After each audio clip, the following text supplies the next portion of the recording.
Welcome to Frontlines. We welcome our viewers from across the United States and Canada, from Europe and the Middle East, Australia and South America, and of course, from Armenia itself. Today is exactly 17 months, nearly 1.5 years since our fact-finding mission to Syunik, to, among other places, the village of Nerkin Hand in Syunik, Armenia. We came to you live from Syunik at that time in a 4-part series documenting the real threats facing Armenian border towns, villages, and the Armenian inhabitants in sovereign Armenian territory. We traveled with our team of experts to places in sovereign Armenia where Azerbaijani military posts literally littered the hillsides, bringing normal civilian life inside Armenia to a grinding halt. Entire towns, in some cases, surrounded by Azerbaijani military units, peering down and monitoring people's movements from the hills.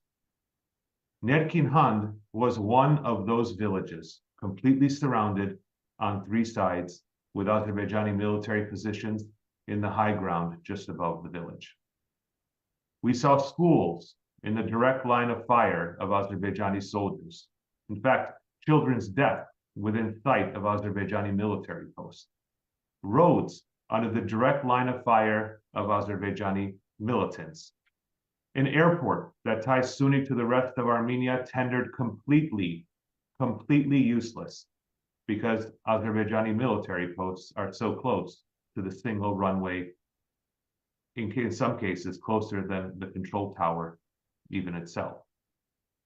What we saw were towns held in hostage, civilians living under constant threat of military action, children exposed to military units. Azerbaijani flags were nearly everywhere, on the face of hills and on the top of mountains. Everything was under their plain sight. That was 2022. Today is February 2024. And just a few days ago, Armenian soldiers were killed by Azerbaijani forces operating from positions inside Armenian sovereign territory. There is no intent to leave. In fact, what we saw proved just the opposite. Azerbaijan is there to stay and even advance. They are fortifying bases with large roads. They were bringing in brand new gas stations and barracks. In 2022, it was clear that this war was not over. Azerbaijan was not positioned for peace. It was poised for war. Just days after the completion of our fact-finding mission, Aliyev proudly admitted that, quote, after the 13-14 September operation, the armed forces of Azerbaijan are stationed, in his own words, at the main strategic heights. And, again, quoting, Armenia should understand well what this means. It could not be more obvious from where we were standing in September 2022 that this day would come. We went to these towns. We showed you what was happening. We circulated live footage of our fact-finding, of our travels, of our interviews with the villagers. We knew this day would come. The leadership in Syunik knew this day would come. Well, here we are. And this is why we've decided to go live again on Frontlines today. And with that, I'd like to pass it on over to my friend and colleague, Garo Ghazarian, to introduce our guest. Thank you, Karnig. Good evening, everyone. Good evening, everyone, to our viewers, from our viewers in the United States and Canada, and good morning to our viewers in Armenia, Europe, Middle East, and particularly our Armenian community in Jerusalem, and the boys and the men who are guarding our cow's garden for now 111 consecutive days, 24 hours a day, 7 days a week. We are back. We are back after 10 months and 10 days. We thought we never had to come back, but we are back, heeding many calls for us to return with an episode of Frontlines.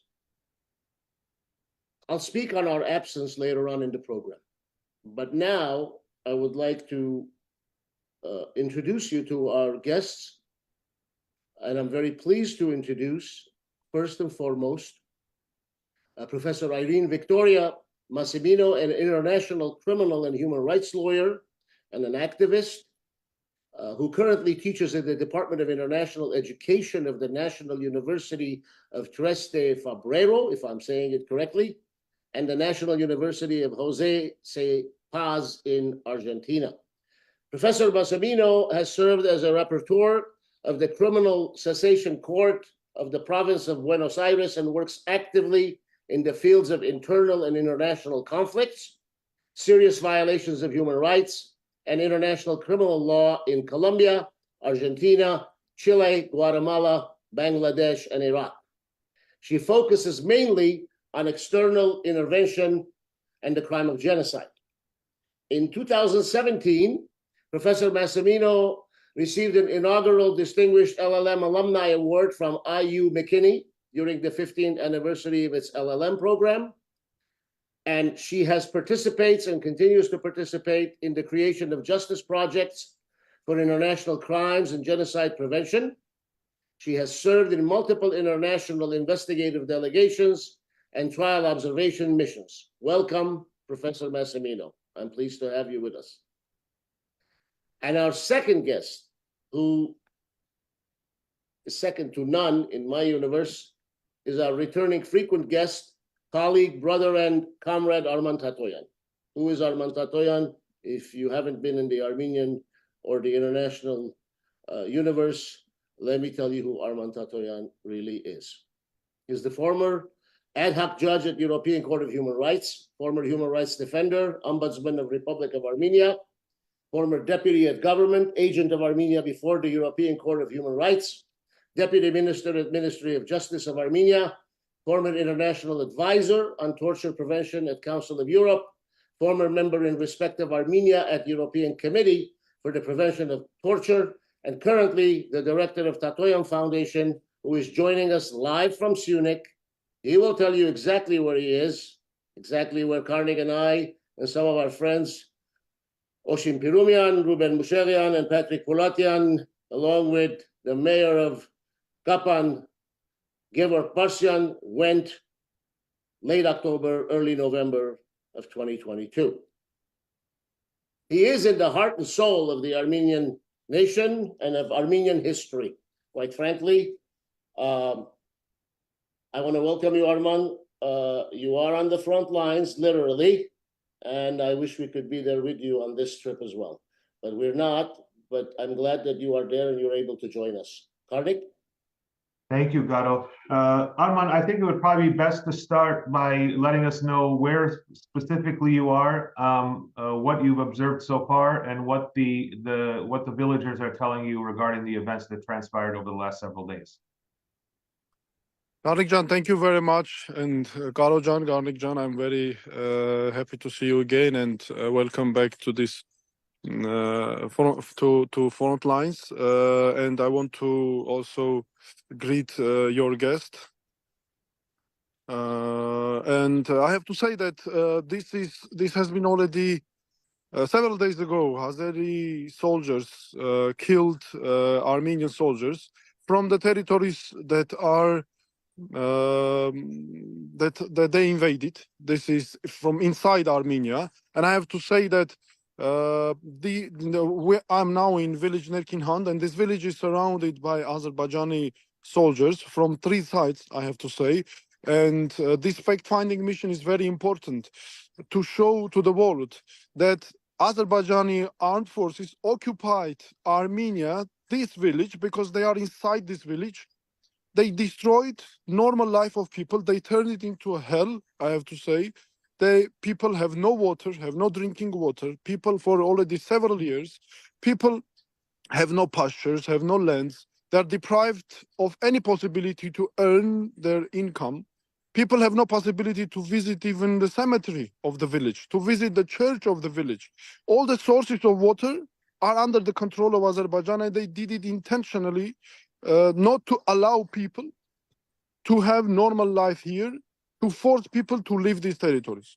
And also there are regular shootings, by the way, in these territories.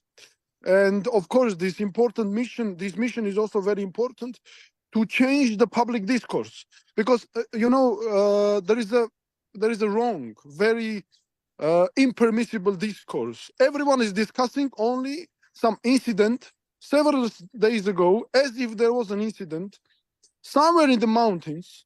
There was a shooting, and the international community is calling on the parties, on Armenia and Azerbaijan, to stop the shootings. Whereas no one is discussing, no one talks about the fact that these soldiers invaded the territory of Armenia. And this invasion is already criminal. This is unlawful. Their presence, every minute of their presence is unlawful. And international, I have to say also that this is very shameful for international organizations, Council of Europe, UN, other international organizations who call only on the parties to stop violence or similar statements. I saw similar statements. I have to say that this is very wrong, and they have to address that these people, Azerbaijani soldiers, are here illegally, and they are in the territory of Armenia. They destroyed the life of normal people.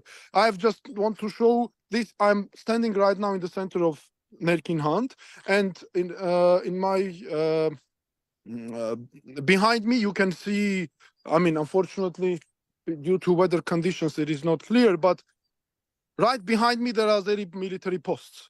And this building right now that I'm showing, you can see behind me, is one of them is the school of the village. And you remember, Karnig and with Garo, when we were here in this village, we could very clearly see Azerbaijani post that is installed here. And if you remember, if for a moment, if you keep silence, you can easily hear the voices of Azerbaijani soldiers coming from their positions. Why I'm saying this? To show that this position is so close to the school. And snipers are sitting there and watching, observing, keeping under their target our school. Moreover, I have to say that several days ago, our 4 soldiers were killed from the snipers, Azerbaijani snipers. And the same snipers are keeping under target our school, which is right now behind me. And who can I wonder whether any international organization, any international expert can justify that this is legitimate, their presence here. Their presence here is criminal. This is, I think, the important thing that here in this specific context, we have to push forward. Thank you, Karnig. I think I'd like to hear from Professor Massimino about her views. Clearly, her views are far more objective, assuming we are not objective, because we are Armenians, and probably everything that happens to Armenians, we have a tendency to take it personally, as well we should. But is this unusual for you, Professor, that some situation like this would go on for so long? Because the alarm initially was sounded by Arman Tatoyan, May of 2021. Karnig and I and a few of our colleagues accompanied him in October, November, September, late 2022. Nothing has changed since then. If anything, things have gotten worse. Is this the norm in international human rights? What are the remedies that we can possibly think of that we're not even thinking of? Thank you, Garo Ghazarian. Thank you, Karnig, Kerkonian, for inviting me. Arman, it's a pleasure to see you. Unfortunately, under the circumstances, or every time I see you is under these terrible circumstances. But thank you, guys, for having me here on the show. I've heard so much about it and watched just a few minutes of your previous presentation. So I'm very glad to be here after your few months after returning. So a few things, when Arman was talking about what was happening, this reminds me of a few things. First, Garo, if I may, I can't be neutral either. I don't think there is neutrality ever in any kind of conflict. We can try to look at it from a neutral perspective, but in the case of the conflict here that we're seeing, it's very difficult to be neutral because we can see which one is the criminal state. It's very easy.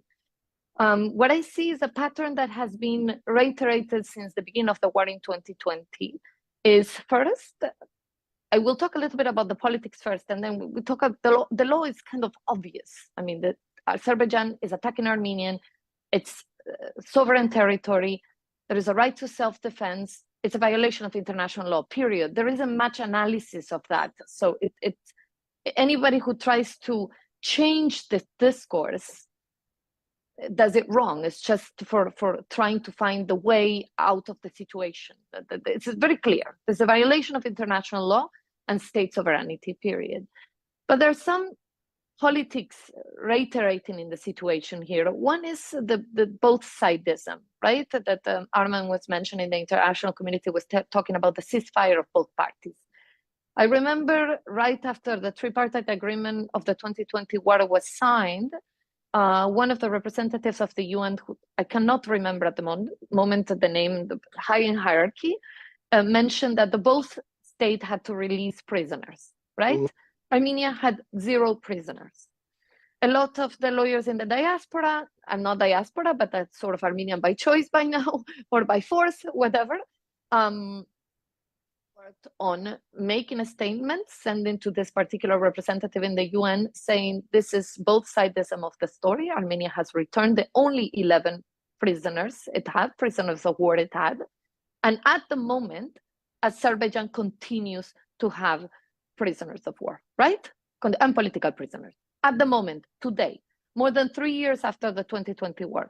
So this both-sidism discourse continues to exist because very few are pressuring constantly within the international community to release these individuals, right? So this is one of the things that worries me the most about this particular conflict, is that there is a very clear criminal state, which is Azerbaijan, and we can talk maybe later about intent or other issues. What's the objective of Azerbaijan? It's very clear, and consecutively and progressively, Azerbaijan has been fulfilling its objectives. And the second element that I see is that Azerbaijan permanently violates ceasefire agreements, right? Since the tripartite agreement of 2020, Azerbaijan, maybe more than 400 times, I don't know if anybody is counting, but until the full expulsion of Armenians of Artsakh, violated the ceasefire agreement many, many times. And the occupation of Armenian territory has been happening for more than just a couple of weeks. So these are the things. So the politics in the international community have been actually unchangeable since 2020, I don't think. There is not enough pressure put in Azerbaijan to quit any of its criminal behavior, and that's obvious on any of the criminal rhetoric that Aliyev has publicly, saying that they will erase Armenians of Artsakh, and it did. I mean, nobody stopped. It completely erased the Armenian indigenous community of Artsakh, and that it will continue to fulfill its goal unless somebody does something. So this is a pattern. It's not new. It's not 2 weeks. It's not 3 weeks. It's quite a few years now. So when you say unless somebody does something, Professor, you know, just yesterday, the Prime Minister of Republic of Armenia started talking about warning us that Azerbaijan may be planning to attack Armenia again. You know, it's to me and to many people, Azerbaijan has attacked Armenia and Armenians starting from Artsakh on September 27, 2020. All throughout, you know, there may be a cessation of active warfare for a period of time, but it's never been a peaceful time. And I, you know, my personal opinion is that if you keep feeding the monster, if you keep giving up territory, concession after concession in the name of peace, peace becomes more elusive. Because you're dealing with a tyrant. The more you give, the more he'll take. The more you hesitate, the more he will activate his aggressive policies. Do you believe, do either of you, Arman or Professor Massimino, believe that loss of further territory, either by war or by concessions, A is inevitable, and B is ever going to lead us to what seems to be promised but not delivered: peace for the Armenians of Armenia, peace for the Armenians of Artsakh, who don't even have Artsakh at the moment. Arman? Garojan, yes. You know, Garojan, what I wanted to say, right now, there is a very wrong discourse, very wrong discourse. Everyone is discussing here only, again, I want to refer to this very specific point that is very important. Everyone is discussing some incident as if it happened somewhere in the mountains, moreover in the territory of Azerbaijan, and Armenians all of a sudden started to shoot. But again, I want to say that it is very important to always highlight and not to have in mind and to always keep it on the public agenda, international agenda, that there is incursion. There were several cases of incursion starting from 2020, October 20, when Azerbaijan invaded first time territories not far from here, near village Tsaf. And Nerkin Hand, people here, they not only surrounded this village, but they are even shooting here. People live in constant fear. There is no security for people. Moreover, I want to publish some figures. Azerbaijan occupied 2,700 hectares of land, and out of which 2,400 hectares are specially protected lands, 170 hectares forests, 130 hectares community lands. Moreover, plus to that 2,700, 1,000 appeared in a dangerous zone, so-called, which is basically not de facto not occupied physically, but it is a dangerous zone and people cannot use it. It is not possible to use these lands for any purpose, be this agriculture or for any other community needs, for any other purpose. And in this situation, these people, including international people, call on Armenia to stop violence. Armenian armed forces, every minute have legitimate ground to remove these violations. This is their constitutional obligation. This is constitutional obligation of any government to protect its citizens, because presence of Azeri soldiers here is criminal and every minute threatening civilians to kill them. Moreover, Armenian soldiers are protecting our civilians' life and health, which is also very important. And according to international standards, it means that these soldiers are also under the protection of international law. And that is why I think this should be used also by the Armenian diplomacy. It is very important not to allow international public to forget that these people, Azeris, occupied, invaded Armenia.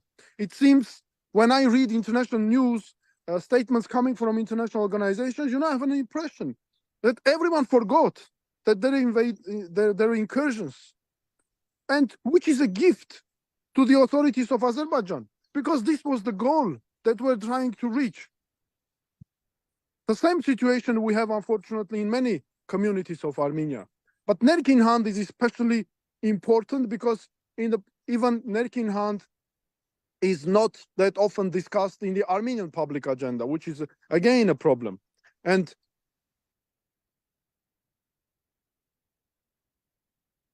I think he froze. Yeah, but he did underline something that's really, really important that we need to discuss. And calling on Armenia, this is the Azerbaijani agenda. We should not allow them to dictate their agenda. And thank you, Arman, for that, because I think you underlined something really, really important that we really have to focus on here in terms of the narrative, the discussion, and the discourse, if you will. That you said that at every moment, the Armenian military has the right to defend the property, the land, the villages that exist within the borders of Armenia. In fact, it is its constitutional duty to do so. Exactly, because this is an ongoing violation, Karnig, ongoing crime. It continues every minute, every second, right now, every minute. They can shoot right now and kill us even, because very openly they watch us. They are right behind me. They are here right behind me. They are here right behind me. Armenia is on the other side. I mean, this is Armenia, but I'm in connection with Armenia. So they surrounded this village from 3 parts. They can kill these people every minute, and everyone here. They didn't just, Karnig, forgive me for a second. They didn't just surround from 3 parts. Arman, we were there. We had professionals with us who did the mapping. They're inside Armenian territory. I know the road that leads to Nerkin Hand. It goes through the village of Sarashen, where Karnig stopped and had a live broadcast, because we were pointing to the military post that was staring right down at us. Absolutely, Garo. Look, if I'm in my house and my neighbor comes in and starts saying, I'm going to stay inside one of or 2 of the rooms of your house, I either shut up and let him be my housemate, or I remove him, either by my own ability or by contacting other neighbors and saying, look what's going on here. I don't know what the solution is, but this is not sustainable. I didn't think it was sustainable in September of 2022, because water was being brought from elsewhere because they had cut off the water. I remember the cemetery. From river. People drink water literally from river. And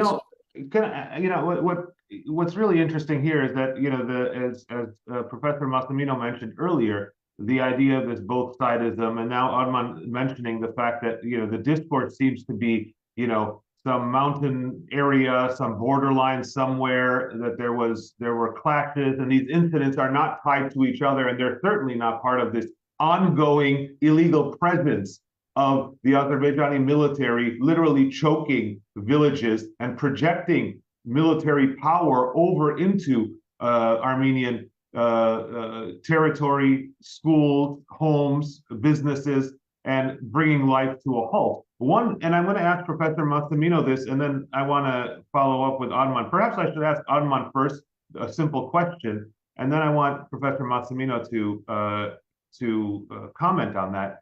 And this involves the European monitoring mission. It would make sense that the European monitoring mission would be able to see enough to identify the fact that the military is in Armenian sovereign territory and is attacking Armenian villages from Armenian sovereign territory. So my first question is to Arman, just a really quick response, if you would.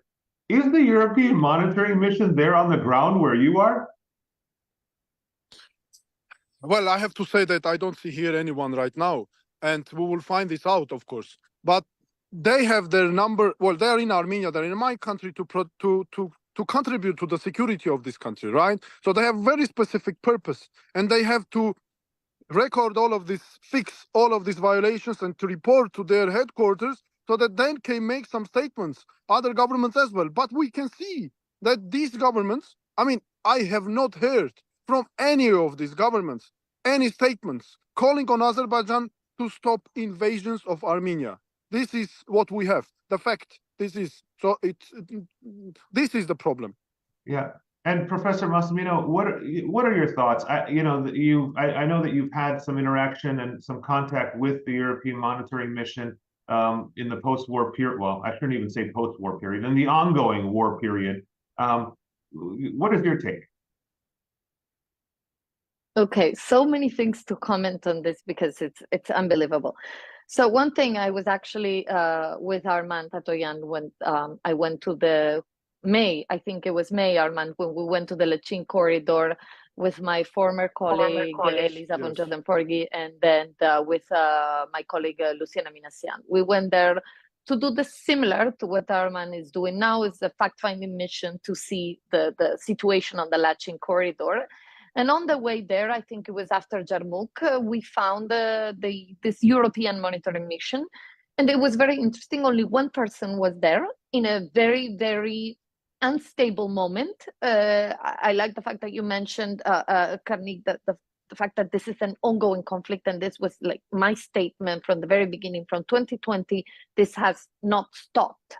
And on the contrary, every time we see Azerbaijan fulfilling its objectives without any limit whatsoever of the international community, nothing. Or internally, I don't know. I mean, Garo was just mentioning the intentions of peace dialogue. I think it's very difficult. I don't think Azerbaijan has at all a discourse of peace. On the contrary, every time, once it had committed genocide in Artsakh, it said that they fulfilled their goal to expel all Armenians, and that was their goal. It was clearly mentioned. So anyway, in this ongoing conflict, and at this at the peak of this conflict, where Armenians were isolated for more than 5 months at that time, when we were, or 5 months approximately, when we were fully isolated in the territory of Artsakh, their indigenous land, there was only one person.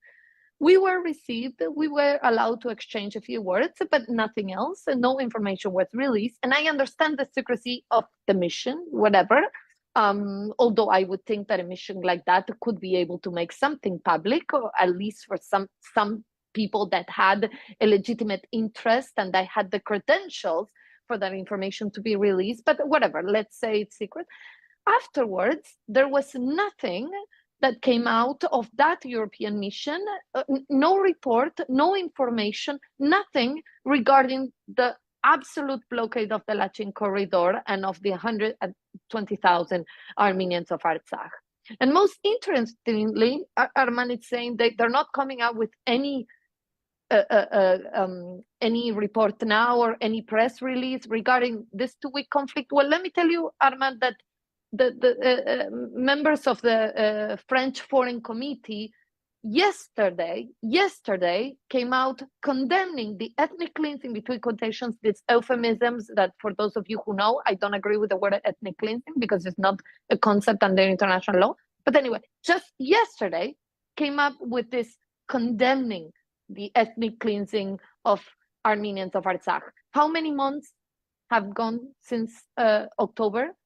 5 months now, maybe 5 months, right?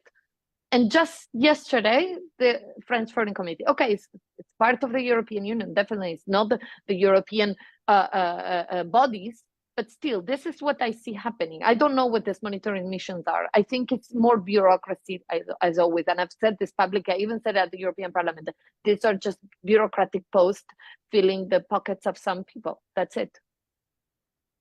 You know, you spoke about the ethnic cleansing of Artsakh, Professor Massimino. A couple of things that come to mind. One of them is that yesterday, the human rights defender of Republic of Artsakh, because I still believe in the Republic of Artsakh, I don't care what anyone or any country or any leader says. I've been to Artsakh many times. I've seen that place function better than most places that have been declared and recognized as sovereign territories.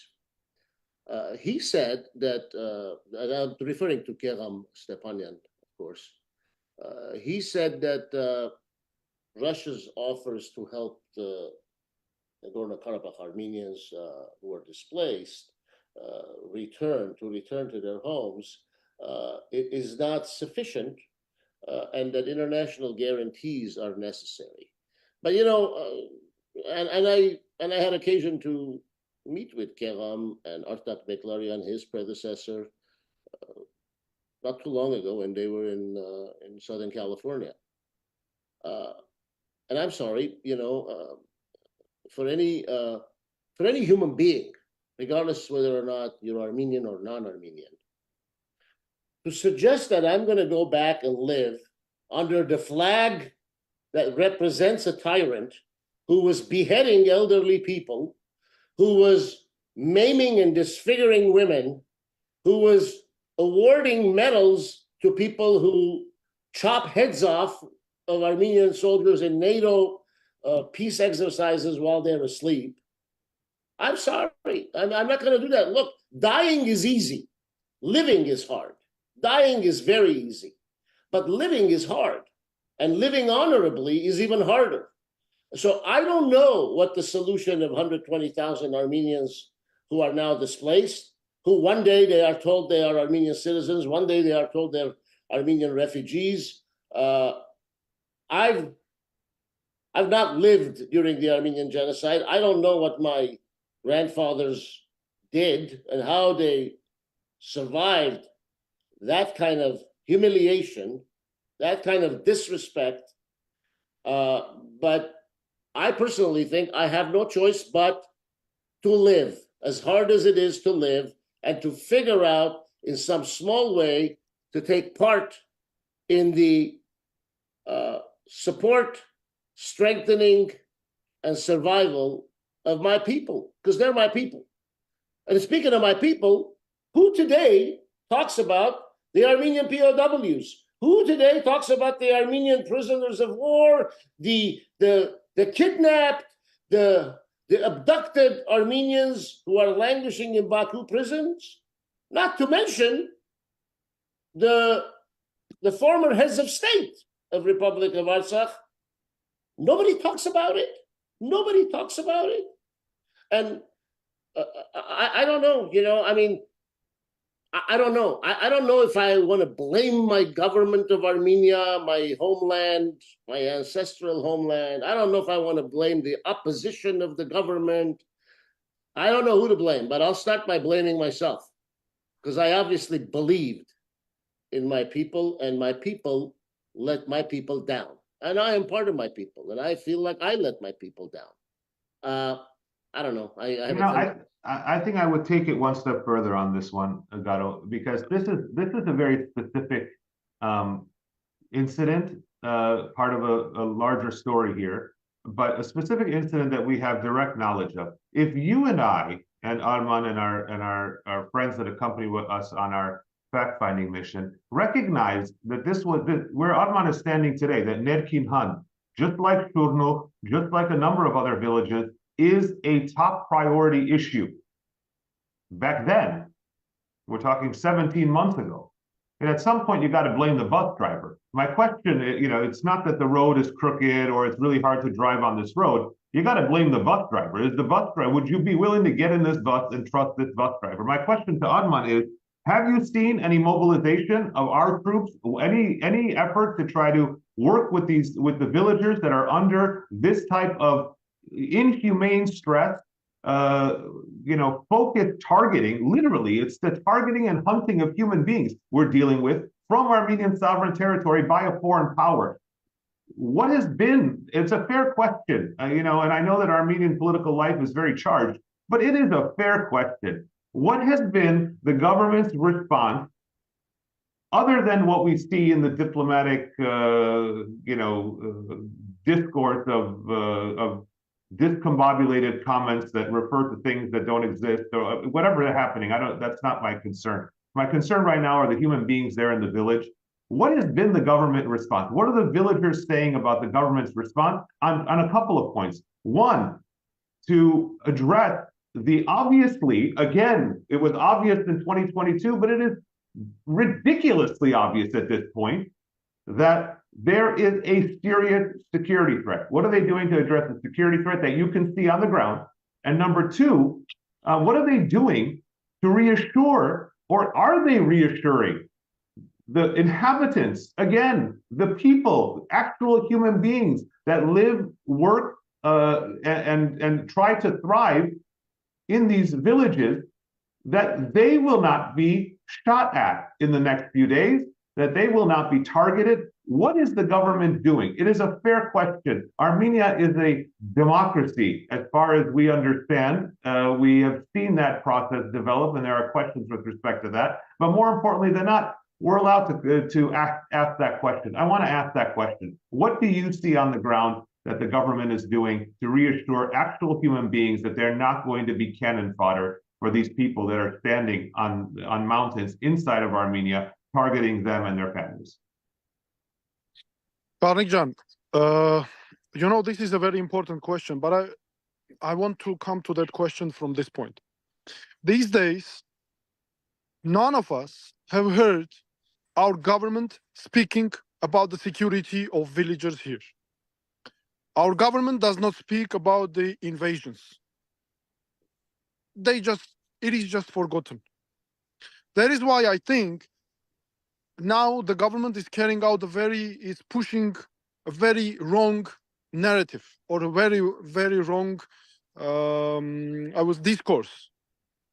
They have to speak about this. Yes, you are right. They have to speak about the security of these people, of villagers. It is very important. And when we speak about foreign governments, yes, we claim, we criticize them. But first of all, we have also to turn to the Armenian government. What they do, and your question is absolutely legitimate.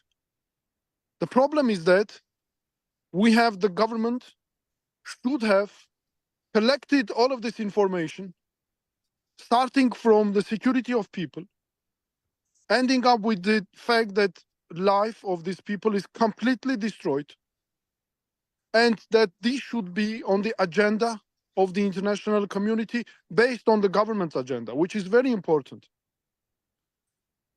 These days, I was really looking before coming to Nerkin Hand, I really did some research.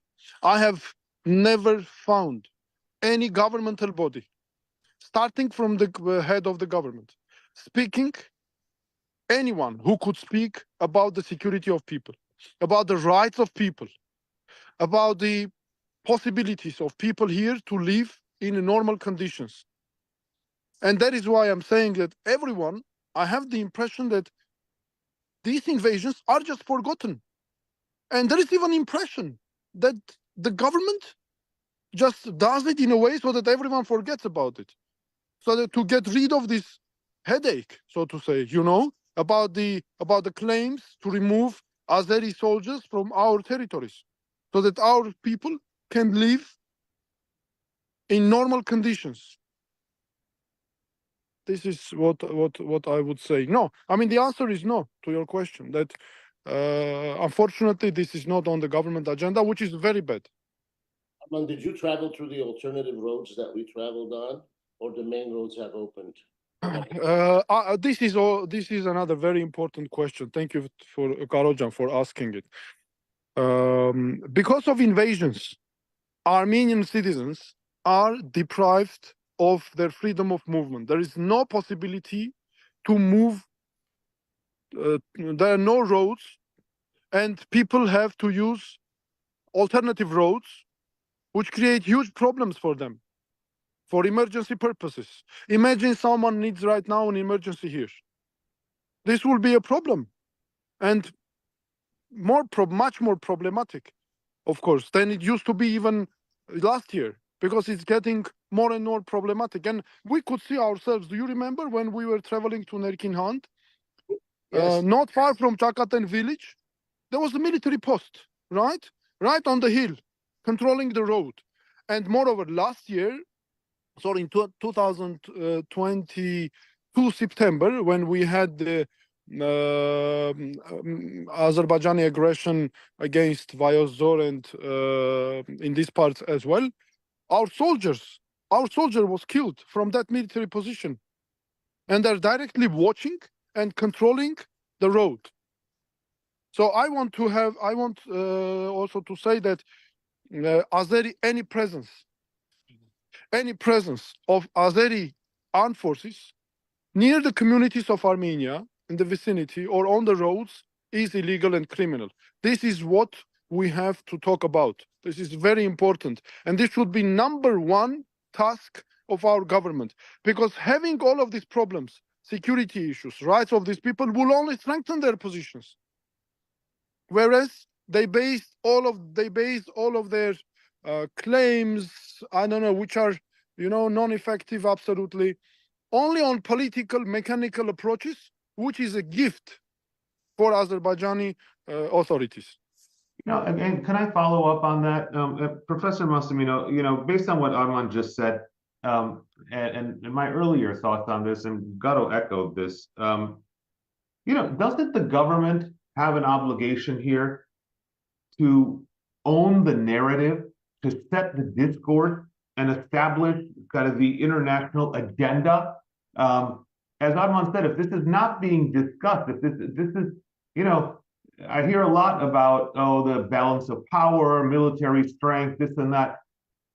There's another track here, I think what Arman's pointing to is that, you know, the government has a job to establish the international agenda vis-a-vis this conflict. It's their obligation to do that. Am I missing something here, or is there some, what's going on with respect to the inability, perhaps inability, whatever we're going to call it, the failure to establish this as an agenda, international agenda for consultation by states? Why is this not out there, or am I just missing something, and this is something completely out of the control of a state and a government? Ghazarian, just may I add something to your question, that, and then after that maybe Irene can. I think this is the constitutional obligation of the government, to protect their citizens. And if they don't do that, if they don't show to international people, you know, that my people, you are calling us, you know, to stop some shootings or some violence, as you formulate, but you forget that these people are in my country, inside my country, committing crimes every day against my nation. This is the constitutional obligation of any government. And so if you don't do that, it means that you fail with your constitutional obligations to protect your nation and security of your nation. And Professor Massimino, how important is it for the government to establish the points that Arman raised as a proper narrative? Yes, but I have to second Arman in exactly what he just said. So the fact that the prime minister is chosen, right, that doesn't mean that he has a green card to do everything. So I think the points that both Garo, Karnig, and Arman are mentioning, one, besides the narrative, it has to fulfill its internal obligations to the people of Armenia, right? So that's one thing, and this would be to protect the rights of Armenians.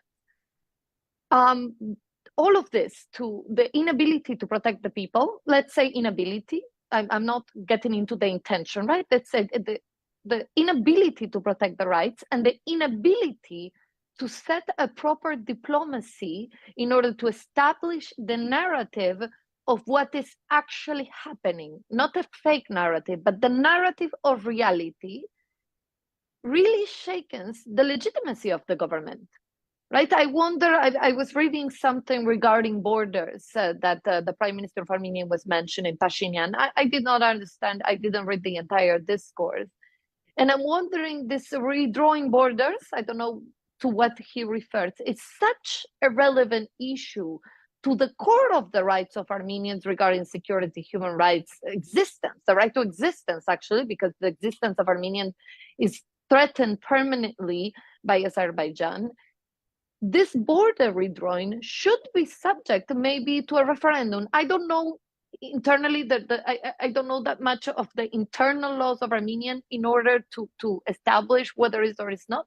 But since I see the legitimacy of the government being shaken, at least because its inability, incapacity, or lack of capacity to do what it has to do as per the Constitution of Armenia, there has to be further involvement of people to decide the essential elements of Armenia. I mean, this redrawing of the border, whether it's happening or not, I'm not sure. Maybe you, Arman, knows to what he was referring exactly, because apparently there are 31 towns occupied by Azerbaijan, etc. And I don't know what he proposes, and the government in general, not only him, but the government in general. I mean, there is responsibility of many people there in their positions to secure this, not just the prime minister, but it's a lot of advisors, public officers, etc., that as per the constitution have the responsibility to protect the territorial integrity of Armenia. Since everybody's talking about territorial integrity, that's an important word that comes at this moment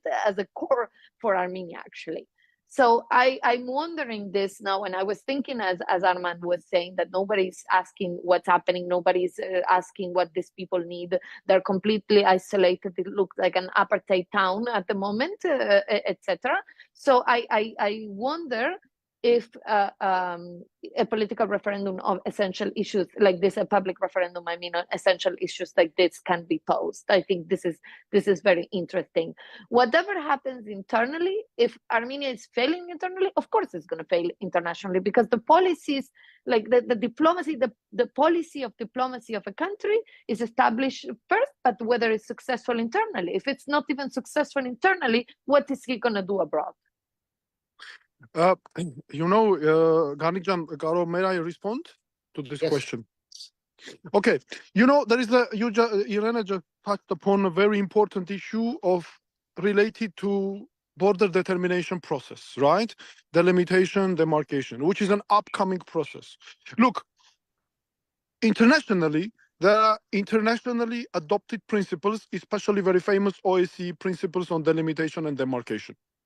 According to these principles, the demarcation and delimitation or border determination process must be carried out based not only on topographical maps, as they do usually, but also cadastral maps, forests, water sources, even local traditions should be taken into account.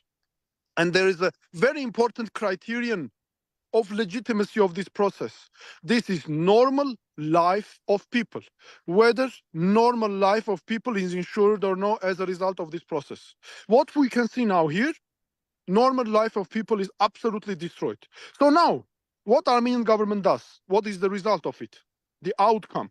If we do not speak about our people, about their rights, that their life is destroyed, then how you are going to use it for the delimitation process? So it means that it will be left out of this process. So it means that the border delimitation process will be carried out without targeting presence of these Azeris here, because everyone forgot about this. It is forgotten absolutely. No one speaks about it. That is why the security issues, human rights issues, absence of water, roads, everything is so important, because you use it later for the determination process of your borders. If you don't use it, if this is not on your government agenda, it means that this is the policy that is desirable so much for Azerbaijan, because when this process approaches, then they will leave this out. No one will discuss it. Everyone will just think, there were some shootings. Okay, then let's regulate these military positions or something. That is why this process also is very important. According to Armenian legal frameworks, yes, there are certain regulations related to constitutional referendum and these kind of things. But first of all, again, I want to reiterate, if you do not use these issues, if you do not say that, my sittings behind me, right behind me, this is the school. You can still see it. Right behind me, this is the school of the village. Right behind that, right behind my back, there is an Azerbaijani. I especially approached this place, came to this place to show that right behind me, there is an Azerbaijani military post. And from here, I can see even the flag. If you do not show to international people, you are the government for your people, that your children, your kids are studying here, facing the snipers of Azerbaijan, and how you are going later to determine all of these things to justify, to bring up all of these violations to international community and to use it in favor of your border determination process. Well, Arman, the neighbor of Armenia, the one neighbor of Armenia that is at times vocal and interested and lends a friendly hand, oddly enough, is the Islamic Republic of Iran.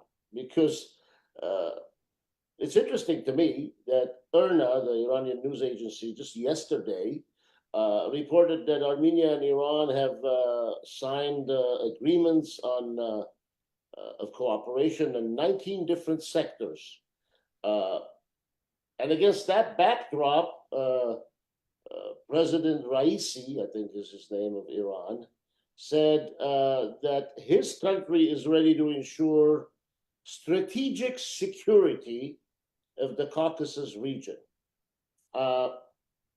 He spoke about red lines that Tehran had advocated regarding its opposition to any changes in regional borders, which goes to areas in the Syunik region, obviously.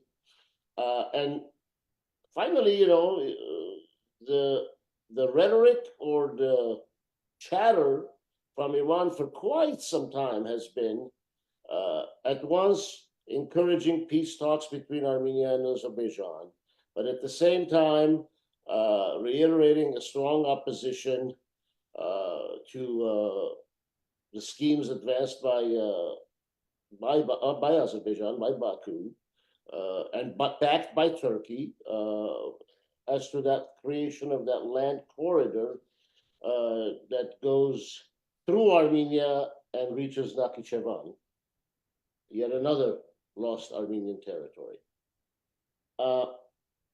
I believe Iran is a key player, but while being a key player, and I'm recognizing that every sovereign country has its own interests, and as well it should be, and its interests, if they align with our interests, of course we benefit.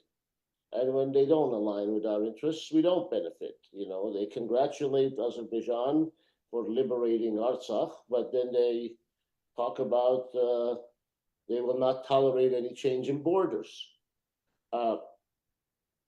And from what I recall when we were in Syunik, there were European countries now, including the US, I think, that were all gung-ho about setting up consulates in Syunik, because even though officially Yerevan doesn't seem to think Syunik is important or important enough to do something about it on the geopolitical and international stages, if you will, other countries are. But are their interest and their presence going to come at the expense of many, many more areas like Nerkin Hand? Before I forget, Arman, we visited the Gapan airport when we were there, all of us together. Please don't tell me, I know you are, unfortunately, that again, on the other side of the runway at Gapan airport, those Azeri military posts are still there. Are they? Are they? Yes, of course, Garojan, and they are here and right on the runways, which is a strategic security issue. And I have, using this very important question that you just asked, I want to say that they are controlling, which is also very important always to have on our agenda. They are controlling also very strategically important security objects, such as the airport, such as the water dumps, which is very important. And this should be also on the agenda in all negotiations, platforms, everywhere. So the question is, yes, they are there, of course. Moreover, I have to say that they are strengthening only their military positions. Infrastructure, we have the same. Very recently, we carried out one more fact-finding mission. The results are not published yet, but in the areas closer to Jermuk, in Karnig, and I have to say they are strengthening only their military positions, building new roads, strengthening them, adding military personnel, and there is a very clear impression that these people are not going. They have no intentions to leave these territories. You know, I remember when we were in Vorodan that we saw them building a gas station at the end of the road, a gas station which was and that road heads to a Armenian hydroelectric plant. I mean, this was again.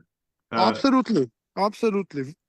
Tatev hydroelectric plant and others here as well. They are all of them are almost all of them are under their control.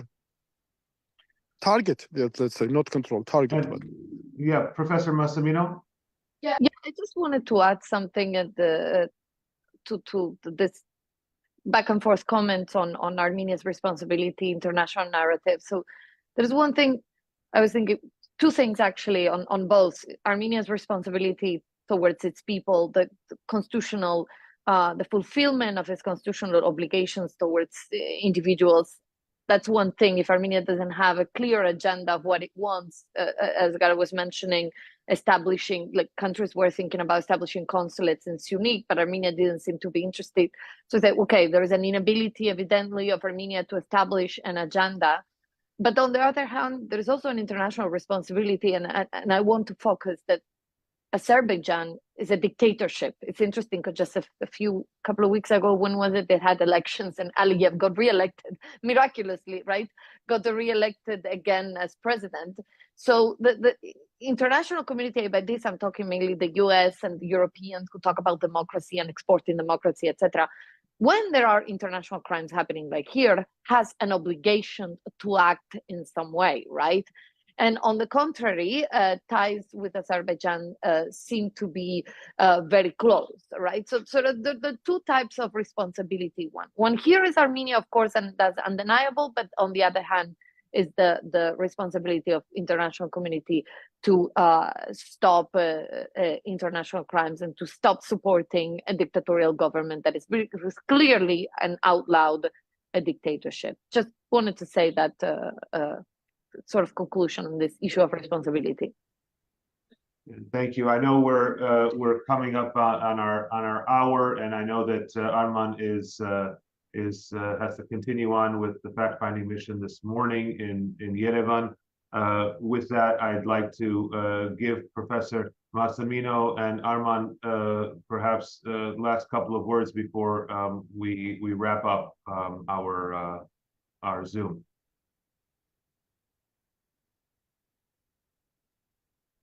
Should I go first? Okay, one more time. I want to thank you both for inviting me. It's a pleasure to share here this live streaming with you and Arman as well. I hope you guys do this repetitively. I think it's a good way maybe to inform the public on certain issues of international law and internal law as well. That sometimes seem very complicated. Well, they are very complicated, but maybe to speak it in a ground, like a more sort of, as we say in Spanish, a ground way, like for everybody to understand, and also highlight what is happening directly from the ground and try to establish the real narrative. I don't want to say a narrative because when we say to establish a narrative, since that we're inventing something, and it's not. It's to actually portray the reality of what has been happening to Armenians, the Armenians of Artsakh. We should not forget about the prisoners of war and the political prisoners of the Artsakh government, as Garo said, of the Republic of Artsakh, and the only ones deciding of that republic are the Armenians of Artsakh. Actually, nobody else should have a vote of who they are. That's the principle of self-determination, right? So these issues have to be talked and repeated, and maybe we can help into portraying the reality of what is happening in Armenia, right? And to Armenians, to unfortunately the refugee Armenians of Artsakh. So thank you for having me. Thank you. And Arman, perhaps you can offer a couple of final words here regarding what the next plan is on the ground there, without having to reveal too much from the security situation, and what your expectations are. Karnig John, we will be carrying out, today this fact-finding mission. Then at the end, a special report will be produced, as we did together with you several months ago. And it will be, of course, based on evidence, objective evidence, showing and, let's say, highlighting very specifically that we have invasions. We continue to have invasions. We continue to have gross violations of our citizens' rights, of the rights of peaceful population. We will, of course, mention in very details what are these violations. And the ultimate purpose, our main purpose, is not to allow that these issues are forgotten and not to allow that anyone dares in the government of Armenia to leave these issues out of the agenda. It is very important because this not only will strengthen our positions in all negotiations, in all platforms, I'm more than confident, but this will help us strengthen our positions during the border determination process, which is very important because it is the purpose of Azerbaijan to separate the signing of so-called peace agreement and border delimitation process. They already said, the president of Azerbaijan very recently gave a press conference and said that these are two processes. But these are not two processes. This is one process for us. Because you cannot have peace when Azeri soldiers are still inside your country. When they every day destroy and turn into hell life of your people. This is not peace. Maybe this is peace for the government's political interests. But this is not peace for my nation and for these people who live here and in Armenia. That is why we should not allow Azerbaijan to push their agenda and to dictate their agenda. It is very important. And our purpose, and I would very much appreciate if our compatriots in diaspora, all other people who have at least some influence, who are passionate, who are patriots, who love their country, who love their homeland, that we push all of these issues forward and we do not allow that anyone dares to forget and to gift all of these narratives to Azerbaijan so that then later they can use it against us. Thank you very much, Arman, obviously, for being there on the ground yet again, as you always are, and you are definitely a true patriot of the Armenian people and of the Armenian nation. I thank again Professor Massimino for joining us and offering the perspective and her expertise on so many of these complicated issues and really making them plain and comprehensible for our viewers that come from many, many different backgrounds and many different areas of expertise. And I think it really does help the global understanding of a proper kind of comprehensive understanding of where we are and why this moment is so critical. And with that, I'd like to pass it on to Garo for his final 2 words. Before Garo says final 2 words, let me just very quickly say that people here asked to send greetings to you, Karnig-Jan, and to you, Garo. They remember you very well, and I was specifically asked to do that. That is why I'm doing that, and I'm conveying their greetings to you. They love you very much. They remember you, and they were so glad when they heard that I will be joining this conversation with you. Thank you. Please give them our best. We will stand with them always. Sorry. Go ahead, Garo. And I'll just be sure to say hello to them, starting from the Kurabet all the way down to the teenagers that we met. Brave teenagers, I might add. Professor Massimino, I want to thank you personally for joining us. And I want to share with you the fact that when Karnig contacted me back on September 27, 2020, and said, Garo, a war just broke out. We need to get on and on a live format and inform and urge people to be engaged and remain engaged. I, of course, told Karnig that's a great idea. He should do it. And he said, no, I want you to do it with me. So I've tagged along on this journey, and Arman Tatoyan was our very first guest. And if this is our last episode of Frontlines, I'm glad that it is with Arman Tatoyan and with you, Professor Massimino, because it's no secret we have stayed off the air. Karnig and I have stayed off the air exactly 10 months and 10 days. 10 months and 10 days is what the length of time that has elapsed since our last episode, where we had the wife of a Lebanese Armenian who is being held hostage and prisoner in a Baku prison. We stayed off the air because our objective during each of the 44 days that we were on the air, when we first got on the air during the 44-day Artsakh war, was not just to bring attention, but also to activate everyone to get engaged. And while we've been off the air for 10 months and 10 days, Karnig and I and Arman, we've continued to practice what we preached while we were on the air.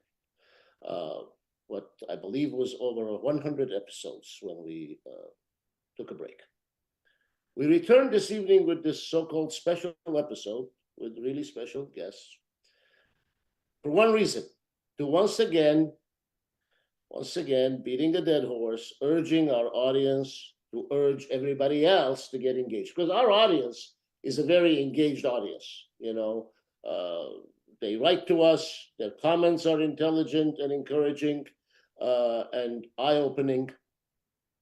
But disengagement and insufficient engagement, lack of concern, or concern expressed that's not bolstered with engagement, is what led our people from the 44-day war to the 9-month blockade of Artsakh and starvation of our people, and to a complete dispossession and deportation of 120,000 people who left everything behind, while 10 million Armenians of us and 10 billion people probably around the world, including governments, you know, in Europe, North America, and all the way to the Far Eastern governments, there were no saints in this equation, all expressed, hey, we're deeply concerned, but did not move the needle.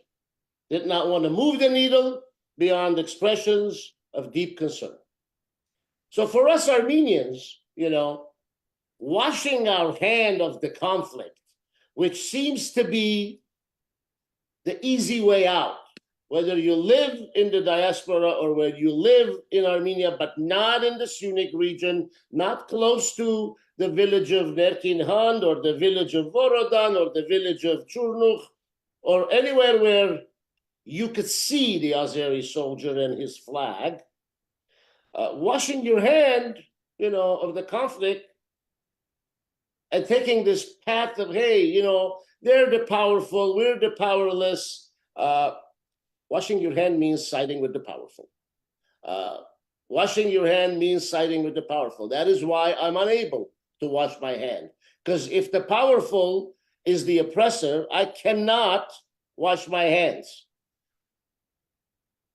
It doesn't mean being neutral. You know, people staying off the field.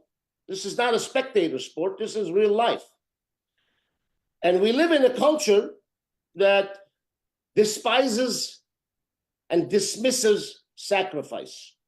The 21st century culture does not understand, does not appreciate, does not value any sacrifice. We live in a world where funerals are more important than the deceased.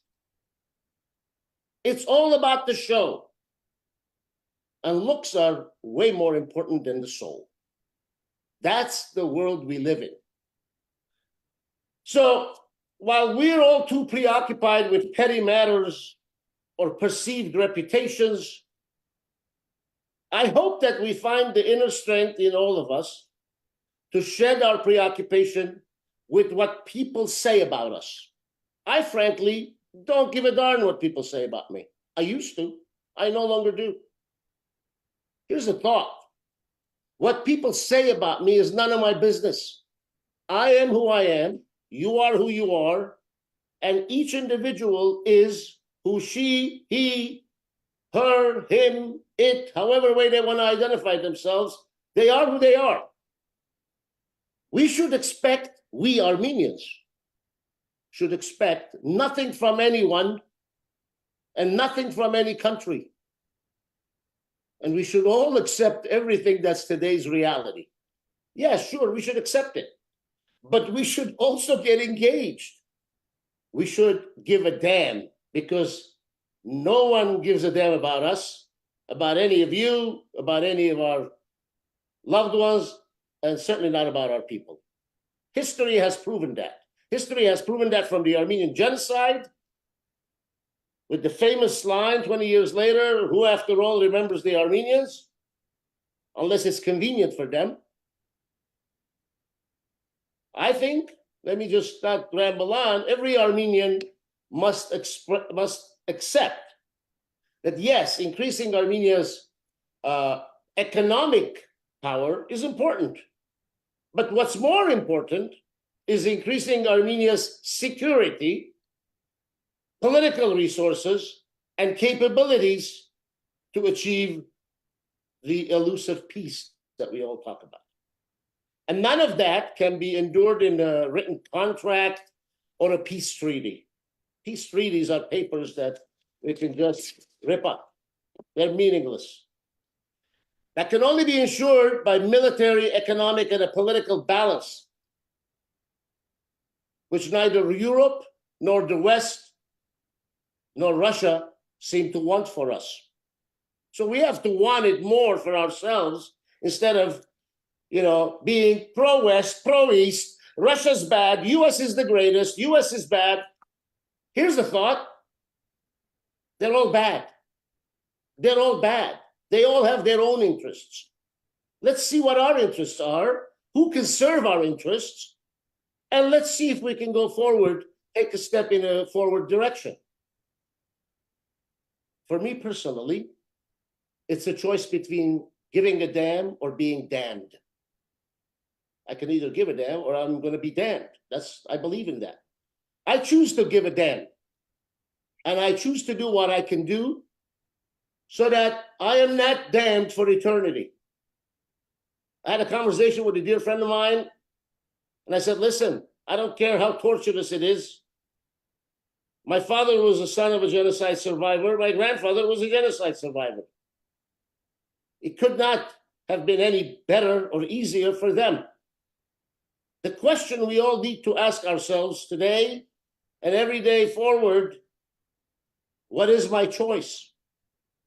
Do I want to give a damn or do I want to be damned? Let's give a damn. Thank you very much, everyone. Thank you.